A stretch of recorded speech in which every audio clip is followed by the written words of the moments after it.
할렐루야. 오늘 또 하나님의 은혜와 평강이 여러분 가운데 함께하기를 축복합니다.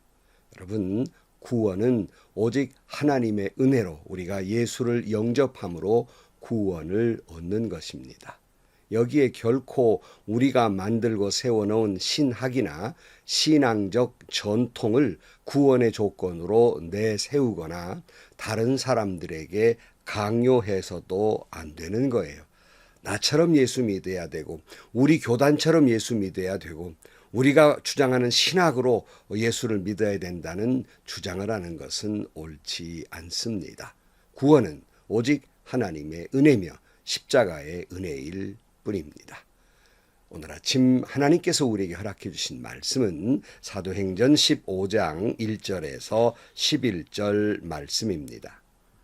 몇몇 사람이 유대에서 내려와서 이렇게 신도들을 가르쳤다. 여러분이 모세의 관례대로 할례를 받지 않으면 구원을 얻을 수 없습니다. 그래서 바울과 바나바 두 사람과 그들 사이에 적지 않은 충돌과 논쟁이 벌어졌다. 드디어 안디옥 교회는 이 문제로 바울과 바나바와 신도들 가운데 몇 사람을 예루살렘으로 올라가게 해서 사도들과 장로들을 찾아보게 하였다. 그들은 교회의 전송을 받고 떠나서 페니키아와 사마리아를 거쳐가면서 이방 사람들이 회개한 일을 이야기하였다. 그리하여 그들은 그곳의 모든 신도들을 매우 기쁘게 하였다. 예루살렘에 이르러서 그들은 교회와 사도들과 장로들에게 환영을 받고 하나님께서 그들과 함께 행하신 일들을 모두 보고하였다. 그런데 바리새파에 속하였다가 신도가 된 사람 몇이 일어나서 이방 사람들에게도 할례를 행하고 모세의 율법을 지키도록 명하여야 합니다 하고 말하였다. 사도들과 장로들이 이 문제를 다루려고 모였다. 많은 논쟁을 한 뒤에 베드로가 일어나서 그들에게 말하였다. 형제 여러분, 여러분이 아시는 대로 하나님께서 일찍이 여러분 가운데서 나를 택하셔서 이방 사람들도 내가 전하는 복음의 말씀을 듣고 믿게 하셨습니다. 그리고 사람의 마음속을 아신 하나님께서는 우리에게 주신 것과 같이 그들에게도 성령을 주셔서 그들을 인정해 주셨습니다. 하나님께서는 그들의 믿음을 보셔서 그들의 마음을 깨끗하게 하시고 우리와 그들 사이 아무런 차별을 두지 않으셨습니다. 그런데 지금 여러분은 왜 우리 조상들이나 우리가 다 감당할 수 없던 멍에를 제자들의 목에 메워서 하나님을 시험하는 것입니까? 우리가 주 예수의 은혜로 구원을 얻고 그들도 꼭 마찬가지로 주 예수의 은혜로 구원을 얻는다고 우리는 믿습니다. 아멘. 자, 여러분, 성령이 임하심으로 초대교회가 세워지기를 시작하지요. 예루살렘과 온 유대와 사마리아와 땅끝까지 이제 복음이 전하여져서 소아시아, 안디옥까지 복음을 전해지게 됩니다. 안디옥 교회는 하나님의 명에 따라서 바나바와 바울을 이 선교사로 파송해서 소아시아 여러 지역에 복음을 전하고 유대인뿐만 아니라 이방 사람들도 개종해서 예수를 믿게 됩니다. 자, 그런데 여기에 문제가 발생을 하게 됩니다. 그것은 개종한 이방인들에 대한 문제입니다. 사실은 이 문제는 초대교회를 줄곧 괴롭히는 문제 가운데 하나였습니다. 당시에는 예수님의 십자가의 복음만 있을 뿐 어떠한 신학적으로 모든 것들이 정립되지 못한 상태였습니다. 그러니까 어떤 문제가 발생하면 이것을 신앙적으로 어떻게 대처해 나가야 할까에 대해서 당혹스러울 수밖에 없었던 겁니다. 그런데 초대교회가 여러 가지 문제는 발생하고 또 여기에 따라서 그때그때마다 일일이 신앙적인 해석을 하게 됩니다. 어찌 보면 사도 바울 서신은 이와 같은 거예요. 그러니까 초대교회가 여러 가지 문제가 있다는 것을 듣고 여기에 대해서 어떻게 신앙적으로 대처해 나가고 어떻게 해야 하는가에 대한 응답으로 사도 바울이 바울 서신을 쓴 거예요. 그러니까 문제에 대한 신앙적 해석과 가르침을 기록한 것이 바울 서신이라 할 수 있겠습니다. 그래도 초대교회는 이 복음에 대한 수많은 도전에 대해서 또 여기에 대해서 사도 바울과 같은 사람들로부터 이제 응전을 하면서 점점 그 교회가 성숙해져 갔던 것입니다. 자, 오늘 1절 말씀에 보면 몇몇 사람이 유대에서 내려와서 이렇게 신도들을 가르쳤다. 여러분이 모세의 관례대로 할례를 받지 않으면 구원을 얻을 수 없습니다. 그랬어요. 아간 안디옥의 이방인들도 예수 믿는다더라. 그 소문을 듣고 아마 예루살렘에 있는 유대인들이 그 한번 정말인가 잘 믿거나 있는가 초대교회 시원찮은데 어떻게 하고 있나 아마 그렇게 생각을 하고 왔던 것 같아요. 그러면서 나름대로 거들먹거리면서 이방인들에게 이렇게 가르치는 거예요. 당신들이 세례를 받고 예수 믿는다고 하는데 당신들 할례 받았습니까? 율법 지켰습니까? 할례를 받아야 구원 얻는 거 아니겠습니까? 이렇게 가르치는 겁니다. 여러분 정말 그렇습니까? 우리가 예수 믿고 구원 얻는 것이 전부인데 여기에다가 어떤 다른 조건, 할례가 조건이 됩니까? 구원의 조건이 됩니까? 그러나 유대인들은 자신들이 지켜온 신앙적인 관습, 그러니까 할례든가 율법이라든가 이런 것들을 이방인들에게 강요하고 있는 거예요. 이렇게 믿는 것이 우리처럼 믿는 것이 진정한 신앙이고 구원을 얻는 것이다. 이렇게 이제 강요를 하게 됩니다. 이런 문제가 초대교회만 있었던 것이 아니라 은근히 오늘날의 현대교회에도 많이 있는 것을 발견합니다. 예컨대 우리 교단의 신학과 신앙관 그리고 우리 교회가 지켜온 신앙적 전통 이것이야말로 옳은 것이며 다른 교회의 신앙적인 모습이나 다른 교단의 신학과 신앙과는 틀린 것이다 이렇게 말하고 심지어 구원 못 받는다 이렇게까지 강조를 합니다. 특별히 보수적인 신앙을 가지신 분들일수록 더욱 그런 성향이 강합니다. 내가 가지고 있는 신앙의 전통 이것만 강조하면서 그만 편견이 생겨버리고 만 거예요. 그러니까 이런 편견을 가지고 다른 사람도 우리와 같아야 된다고 강요하고 이를 따르지 않으면 이단이라고 말하기도 하고 구원받지 못한 사람들이라고 자꾸 이야기를 하게 됩니다. 마치 이것이 유대인들이 오늘 할례에 대한 문제를 말하는 것과 비슷한 모습이에요. 그럼 도대체 할례가 구원의 조건인가? 할례가 어떻게 생겼나를 찾아보면요. 창세기 17장 9절 말씀에 이렇게 돼 있어요. 하나님이 또 아브라함에게 말씀하셨다. 너는 나와 세운 언약을 잘 지켜야 하고 내 뒤에 오는 너의 자손도 대대로 이 언약을 잘 지켜야 한다. 너희 가운데에서 남자는 모두 할례를 받아야 한다. 이것은 너와 내 뒤에 오는 너의 자손과 세우는 나의 언약 곧 너희가 모두 지켜야 할 언약이다. 너희는 포피를 베어서 할례를 받게 하여라. 이것이 나와 너희 사이에 세우는 언약의 표다. 이렇게 말씀해요.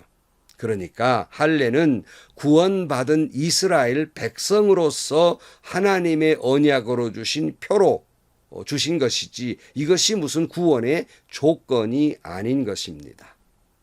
예컨대 주초 문제도 가끔 많은 문제가 있는데요. 저는 많은 남성들로부터 여기에 대한 불만을 이제 듣곤 합니다. 왜 술, 담배 교회가 못하게 하느냐고 이렇게 말합니다. 그리고 제게 그럼 술, 담배 하면 구원 못 받습니까? 천국 못 갑니까? 이런 질문도 받습니다. 여러분 술, 담배 문제는 구원의 조건은 아닙니다.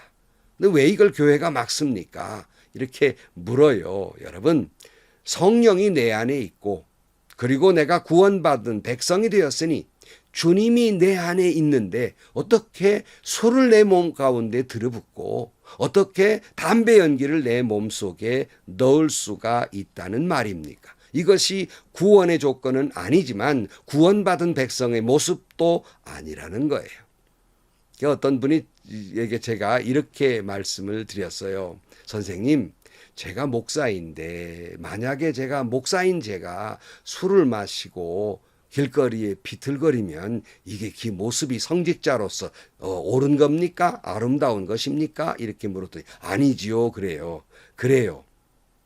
제가 그래서 이렇게 말했습니다. 그렇듯이 목사뿐만 아니라 성도들도 마찬가지입니다. 예수 믿는다는 사람이 술이나 마시고 길거리에 비틀거리면 이게 쓰겠습니까?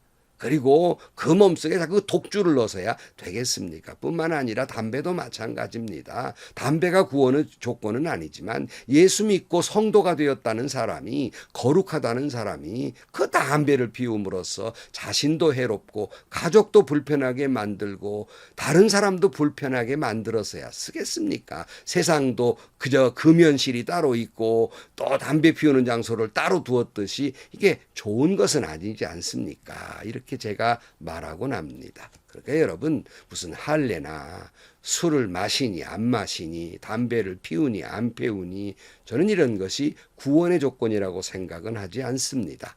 그러나 할례를 받거나 또는 주초 술 담배를 하지 않는 것은 구원받은 자의 아름다운 모습이고, 그리고 거룩한 관습이라고 말할 수 있고, 이건 지켜가야 할 아름다운 모습이라고 할 수 있겠습니다. 이것이 구원의 조건은 아니죠. 그러니까 이 소리를 들은 사도 바울이 화가 났어요. 어떻게 할례를 받아야만 구원받는다고 할 수 있을까? 논쟁이 대단히 벌어지게 됩니다. 2절 말씀. 그래서 바울과 바나바 두 사람과 그들 사이에 적지 않은 충돌과 논쟁이 벌어졌다. 드디어 안디옥 교회는 이 문제로 바울과 바나바와 신도들 가운데 몇 사람을 예루살렘으로 올라가게 해서 사도들과 장로들을 찾아보게 하였다. 문제가 이제 점점 더 커지는 거예요. 그러니까 경론이 벌어지게 된 거지요. 안 되겠다 싶어서 안디옥 교회는 이 논쟁거리를 어떻게 해석해야 되는데 해결하기 위해서 바울과 바나바 그리고 신도 몇 사람을 예루살렘으로 파송을 하게 됩니다. 3절 말씀. 그들은 교회의 전송을 받고 떠나서 페니키아와 사마리아를 거쳐가면서 이방 사람들이 회개한 일을 이야기하였다. 그리하여 그들은 그곳의 모든 신도들을 매우 기쁘게 하였다. 예루살렘에 이르러 그들은 교회와 사도들과 장로들에게 환영을 받고 하나님께서 그들과 함께 행하신 일들을 모두 보고하였다. 그런데 바리새파에 속하였다가 신도가 된 사람 몇이 일어나서 이방 사람들에게도 할례를 행하고 모세의 율법을 지키도록 명하여야 합니다 하고 말하였다. 그래서 이제 사도 바울의 일행이 곧바로 예루살렘에 온 것이 아니라 페니키아와 사마리아 지역에 가면서 이방인들에게 하나님이 어떻게 복음을 전했고 이방인들 어떻게 예수를 믿게 됐나 간증을 하고 사람들이 모두 기뻐했습니다. 예루살렘 교회에도 환영을 받았지요. 놀라운 하나님의 역사와 섭리를 이제 그들도 박수를 치면서 환영을 하게 됩니다. 어떻게 이방인들이 예수 믿고 회개를 했는지, 성령이 어떻게 임했는지 이렇게 이제 다 보고를 했죠. 그러나 이들 가운데에도 바리새파에서 개종한 몇 사람이 똑같은 얘기를 하는 거예요. 이방 사람들도 할례를 받아야지요. 율법을 지켜야지요. 이렇게 말하는 겁니다. 6절 말씀. 사도들과 장로들이 이 문제를 다루려고 모였다. 많은 논쟁을 한 뒤에 베드로가 일어나서 그들에게 말하였다. 형제 여러분, 여러분이 아시는 대로 하나님께서 일찍이 여러분 가운데서 나를 택하셔서 이방 사람들도 내가 전하는 복음의 말씀을 듣고 믿게 하셨습니다.